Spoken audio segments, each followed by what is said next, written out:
Warning, the following video contains strong language which may be offensive to some viewers or inappropriate for children. The content within this video is intended for mature audiences only. I do a lot of gigs. Well, not a lot. I do some gigs out in Iraq and Afghanistan and stuff like that. Which, if I was in an American crowd right now, they'd go, "Ooh, yeah." But I'm not, so I can be honest with you. I do it for money. The first time over there, it's like I'm king of it. The first time I go do a gig in Iraq, they fly me and my manager in a passenger plane into Kuwait. Now, it turns out that Kuwait is a regular country that anyone can visit. Then, a military truck gets me and my manager and drives us over the border into Iraq and drops us off. And we're standing in the middle of the desert of a war-torn country. We can't see anything on the horizon. And I turn to my manager and go, "Good booking, fuckface." And then this helicopter comes in over the horizon and lands in front of us. And the blades are still going. And this soldier runs off and goes, "Excuse me, are you Jim Jefferies?" And I went, "What other white cunt were you looking for in the desert at this exact location?" Then he hands me my bulletproof vest and my helmet. He's obviously wearing his bulletproof vest and his helmet. His are camouflaged. Mine... It's white. Fucking blue. And I said, "Why do I have a blue vest and helmet?" He said, "That's so the enemy know you're a civilian." I'm like, does the enemy give a shit? That's my main concern, because I've never been a sniper. But every time I got off the helicopter, I was surrounded by soldiers protecting me. If I was a sniper, I'd be like, "The cut in blue looks important." We got in this helicopter. And we're sitting in this chopper, that's what we call them in the biz, chopper. And I'm sitting here, and I've got two soldiers sitting next to me there. My manager, Brett's sitting there, he's got two soldiers sitting next to him. There's two soldiers in the cockpit. There's a great big door open next to me there, and there's another door open there. And at that door, there's a soldier with a great big gun on a hinge with bullets coming out of it like that thing that Chewbacca wears. And... we take off and off we go to Baghdad. And as we hit the border of the city, I hear a great big bang! And these two small flares shoot out from the small wings of the helicopter, followed by a trail of smoke. And then the helicopter goes... Now, the reason they do this is when they get over the danger area, if there's a heat-seeking missile, it'll be distracted by the flares, and then the helicopter will fly out of range. Very clever. Now, they never told me. This is happening. As far as I'm concerned, the wings have just exploded. And we're now plummeting to our death. And it's nice to know how you react under pressure. Because I reacted thusly by vomiting over my lovely blue vest, ironically making it more camouflaged than it was before. And yelling out, "We're going down!"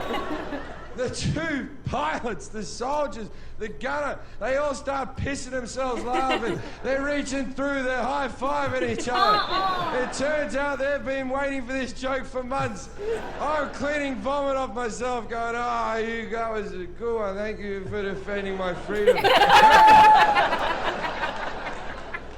So I sit back down, covered in vomit in the helicopter. And so I'm trying to look out the door to try to unqueeze myself. And I'm looking out over the ground over Baghdad. By the way, Baghdad, beautiful city, untouched. And I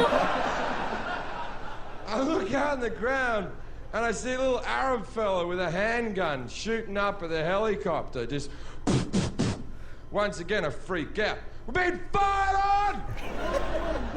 The gunner now is laughing so fucking hard. He's laughing even harder than he's before. He's laughing so hard he's killed over. The gun's just dangling out in a hinge.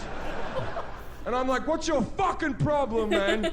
And he's like, "Jim, you're gonna have to calm down, mate.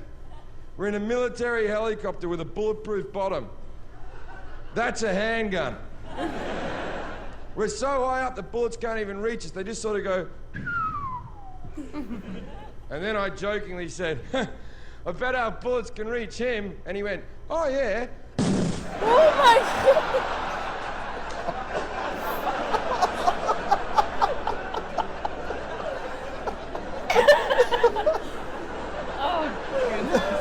And the little cunt died. Oh my God. And I was like,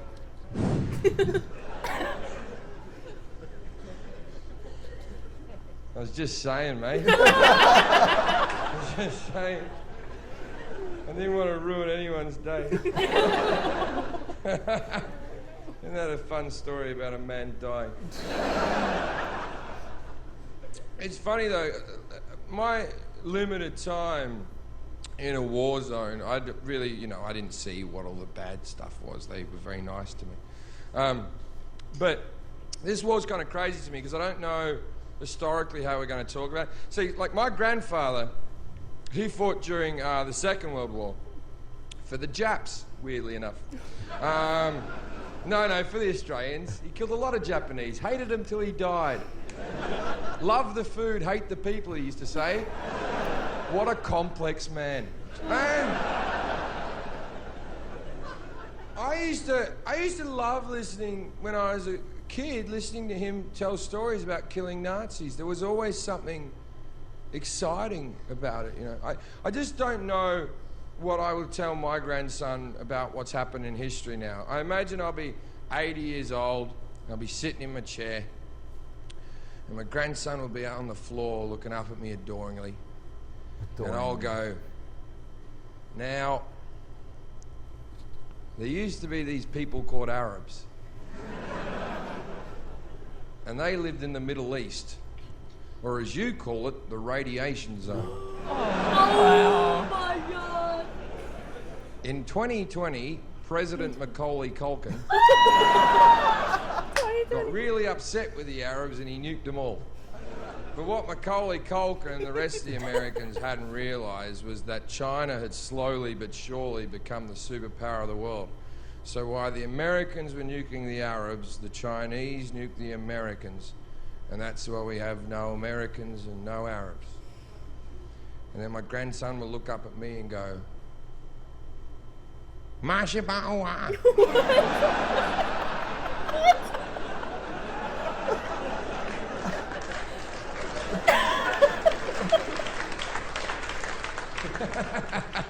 You know what I like about that joke? It has the feel of racism, but you can't pick the exact moment. Like, you know it is. It's definitely racist.